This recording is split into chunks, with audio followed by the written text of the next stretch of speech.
Hello students, now let's start with 12th lecture for class 12th student for the first chapter electric field due to electric dipole.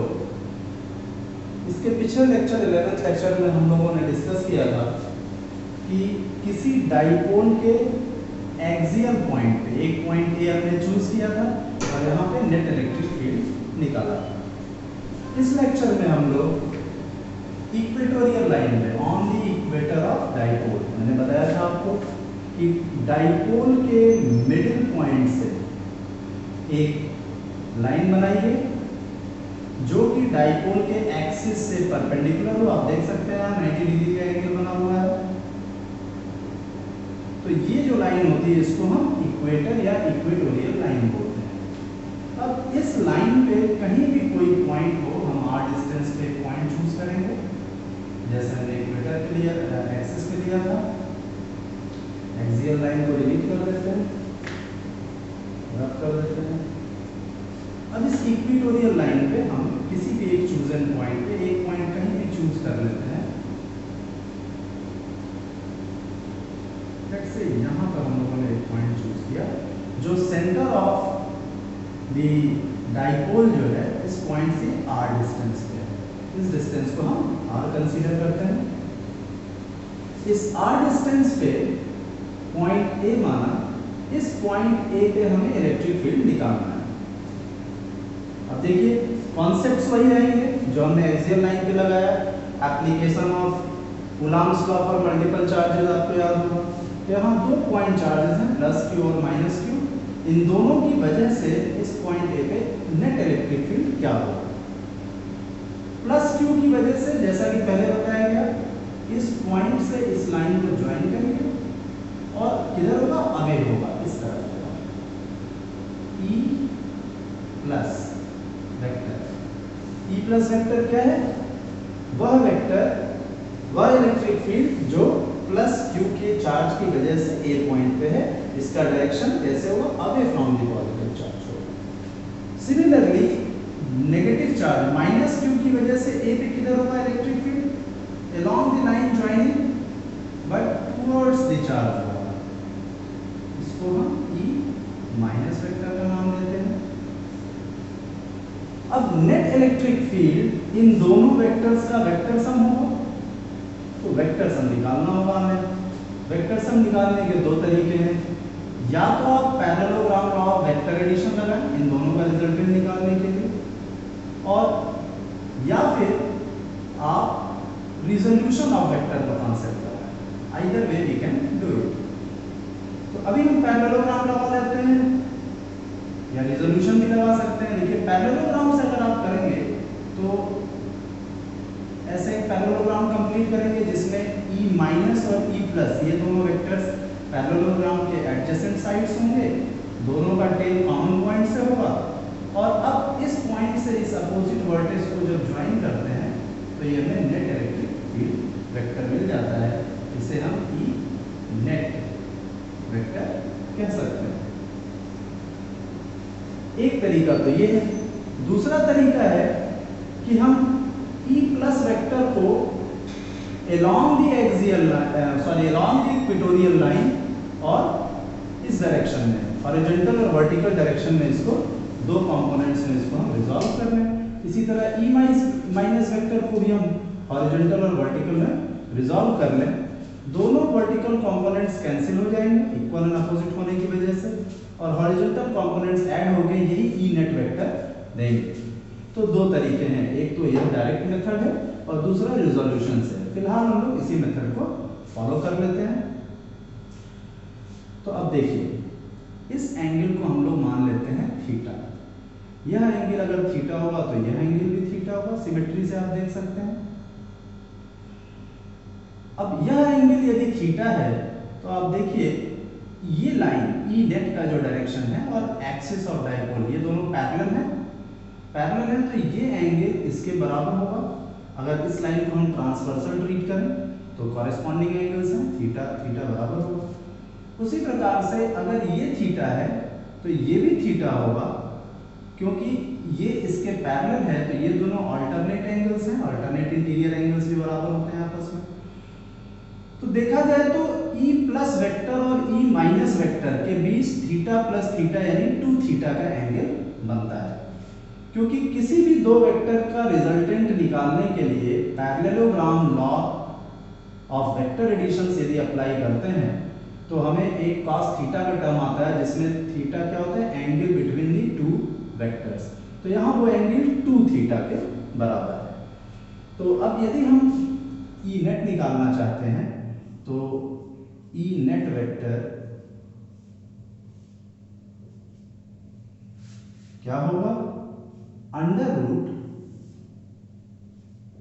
E plus vector का magnitude का square plus E minus vector के magnitude का square plus twice of E plus vector का magnitude into E minus vector का magnitude into cos 2 theta, because angle between E plus and E minus vector is 2 theta when they are kept tail to tell.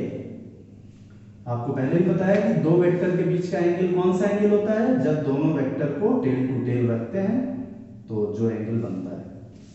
अब यहाँ पे हमें E plus E minus और cos 2 theta इतनी चीजें पता चल जाए तो हम E नेट का मैग्नीट्यूड निकाल सकते हैं। चलिए यहाँ पे हम लिखते हैं E प्लस के लिए पहले E प्लस वेक्टर का मैग्नीट्यूड कितना होगा ये। Again we have to apply the expression for electric field due to a point charge at a given distance from it। तो यह पॉजिटिव चार्ज है और यहां से ए पॉइंट की दूरी क्या है। अब इसके लिए हमें पाइथागोरस थ्योरम, देखिए इस राइट एंगल ट्रायंगल को देखें तो ये दूरी परपेंडिकुलर जो है r के बराबर है, बेस a के बराबर है, तो हाइपोटेन्यूस कितना होगा, under root a square plus r square होगा। तो E प्लस वेक्टर के लिए अगर लिखें एक्सप्रेशन तो k q डिवाइडेड बाय इस डिस्टेंस का स्क्वायर, तो स्क्वायर करेंगे तो अंडर रूट यहां से हट जाएगा और हो जाएगा a square plus r square. Similarly अब हम q माइनस की वजह से यहां जो electric field vector E minus है इसका मैग्नीट्यूड लिखते हैं तो ये कितना होगा, अगेन k q चार्ज उतना ही है दोनों का तो इसका भी q होगा, डिवाइडेड बाय इस पॉइंट से इसकी दूरी भी उतनी ही होगी। सिमेट्री से आप देख सकते हैं आइसोसेलेस ट्रायंगल बन रहा है तो ये दूरी भी under root a square plus r square होगी। तो उसका स्क्वायर करेंगे इस एक्सप्रेशन में, डिनोमिनेटर में स्क्वायर करके लिखना होता है डिस्टेंस का, तो a square plus r square आ जाएगा। E प्लस और E माइनस दोनों का मैग्नीट्यूड अब हमें यहाँ मिल गया है जो हम इस एक्सप्रेशन में यहाँ पर सब्स्टिट्यूट करेंगे और ये दोनों सेम है, आप देख सकते हैं दोनों का मैग्नीट्यूड सेम है। आप लिख सकते हैं कि here mod of E plus vector is equal to mod of E minus vector. ये मैग्नीट्यूड बराबर है, डायरेक्शन नहीं सेम है, आप देख सकते हैं डायरेक्शंस दोनों के दो डिफरेंट डायरेक्शन में पॉइंट कर रहे हैं दोनों वेक्टर। अब cos 2 थीटा निकालना है, फिर इसको सब्स्टिट्यूट करके हम E नेट के लिए वर्कआउट कर लेंगे। cos 2 थीटा देखिए क्या है, अगर हमें cos थीटा पता चल जाए तो हम cos 2 थीटा भी निकाल सकते हैं, ट्रिग्नोमेट्रिक आइडेंटिटी है।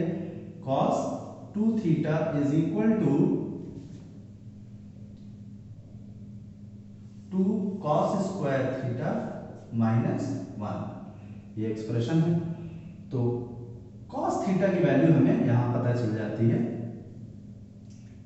Right angle triangle. आप देखिए इसमें cos थीटा क्या होगा, base a upon hypotenuse under root a square plus a r square. तो यहाँ हम सब्स्टिट्यूट करते हैं 2 इंटू cos थीटा की जगह हम लिखते हैं base that is a divided by under root a square plus r square का होल स्क्वायर, क्योंकि यहाँ स्क्वायर है, माइनस 1, और इसको सॉल्व कर लें तो cos 2 थीटा हमें मिल जाता है।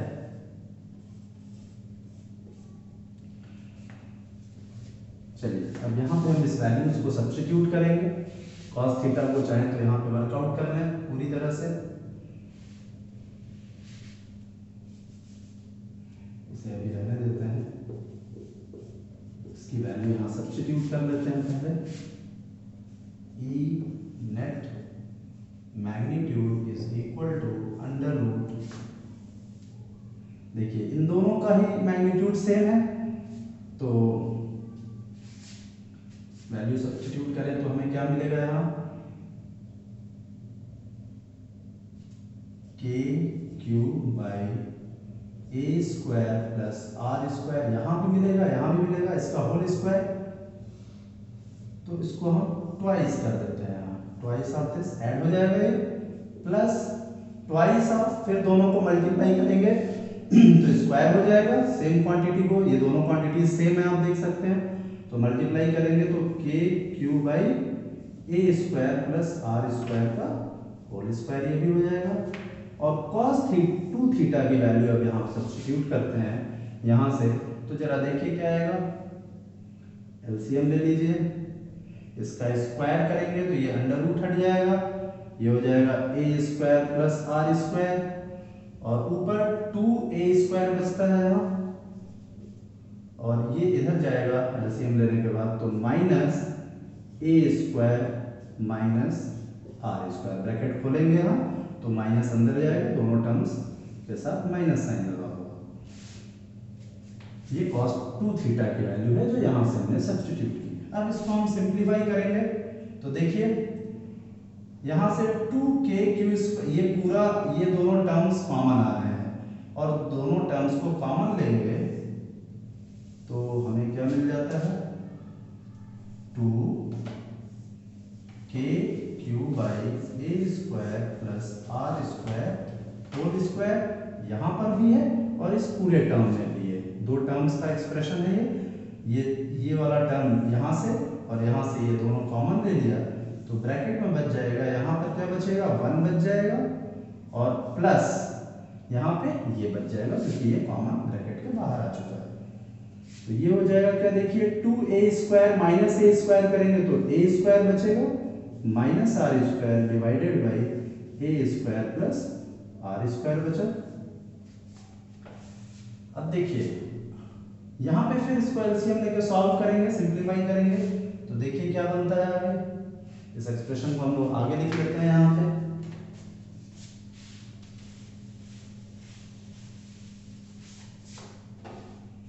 so this leads to under root 2k by a square plus r square whole square, और यहाँ पर चला एलसीएम लेंगे तो ब्रैकेट के अंदर डिनोमिनेटर में a square plus r square, और ये टर्म यहाँ जाएगा तो a square plus r square plus a square minus r square, ये हो जाएगा आर स्क्वायर सब्ट्रैक्ट हो जाएगा, a square plus a square क्या हो जाएगा 2a स्क्वायर हो जाएगा। तो ये एक्सप्रेशन यहाँ से 2a का आएगा 2a स्क्वायर और 2 4 हो जाएगा, 4k q by a square plus r square whole square, और यहाँ पर a स्क्वायर 2a स्क्वायर आ रहा था, इस 2 को हमने ऑलरेडी मल्टीप्लाई कर दिया, ये 4 आ गया, divided by a square plus r square. अब इस पूरी क्वांटिटी का स्क्वायर रूट है यहाँ पर। फर्दर प्रोसीड करेंगे तो अब देखिए ये स्क्वायर टर्म है, ये पूरा स्क्वायर टर्म है, और 4 को हम 2 का स्क्वायर लिख सकते हैं यहाँ, तो जितने स्क्वायर टर्म्स हैं वो अंडर रूट से फ्री हो जाएंगे, तो बचेगा क्या हमारे पास 2k q by a square plus r square, और यहाँ का एक a ये आ जाएगा स्क्वायर टर्म से। सिर्फ ये स्क्वायर टर्म डिनोमिनेटर में नहीं है, तो नीचे एक हमारे पास आएगा क्या a square plus r square का पावर 1/2, अंडर रूट का पावर क्या लिखते हैं 1/2। अब देखिए दोनों के बेस सेम है, इसका a square plus r square power 1 है, यहाँ a square plus r square power 1/2 है, तो सेम बेस पे एक्सपोनेंट्स ऐड हो जाते हैं, तो इसको हम डायरेक्टली 1 में 1/2 ऐड करेंगे तो 3/2 हो जाएगा। तो इस एक्सप्रेशन को हम यहाँ से बेस को हटा के डायरेक्टली यहाँ 3/2 पावर में लिख सकते हैं। तो ये हमारा आ गया ई नेट का magnitude, that is magnitude of electric field vector eight a point on the equatorial line. 2AQ को यहाँ हम डाइपोल मोमेंट लिख सकते हैं, 2 × A × Q। तो इसी एक्सप्रेशन को हम लिख सकते हैं कि P वेक्टर का magnitude divided by A² + R² whole raise to 3/2। तो ये एक्सप्रेशन भी आप लिख सकते हैं, ये एक्सप्रेशन भी आप लिख सकते हैं। तो ये तो था मैग्नीट्यूड इलेक्ट्रिक फील्ड का at a point on the equator. अब डायरेक्शन की बात करें तो डायरेक्शन आप देख सकते हैं इस इलेक्ट्रिक फील्ड का किधर है, parallel to the axis. Axis ये था, इसके बिल्कुल पैरेलल है ये, तो एक्सिस के पैरेलल होगा। आप इस इक्वेटोरियल लाइन पे कहीं भी जाएंगे, आप मान लीजिए ए की बजाय यहाँ एक दूसरा पॉइंट बी लेते तो भी आप ड्रॉ करेंगे तो आप पाएंगे कि E+ और E- को रिजल्टेंट निकालेंगे तो जो पैरेललोग्राम लॉ से रिजल्टेंट वेक्टर आएगा वो पैरेलल टू द एक्सिस ही आएगा। आप इधर भी कोई पॉइंट लेंगे इस लाइन पे तो भी देखिए पॉजिटिव चार्ज की वजह से इस तरफ, नेगेटिव चार्ज की वजह से इस तरफ, और रिजल्टेंट दोनों का पैरेललोग्राम लॉ से इस तरफ पैरेलल टू द एक्सिस ही आएगा। तो डायरेक्शन के बारे में यदि हम कहें तो डायरेक्शन क्या होगा ई नेट का, parallel to the axis of dipole. So that's all for this lecture. इसी के साथ ये टॉपिक खत्म होता है। See you with next topic in the next lecture. Thank you.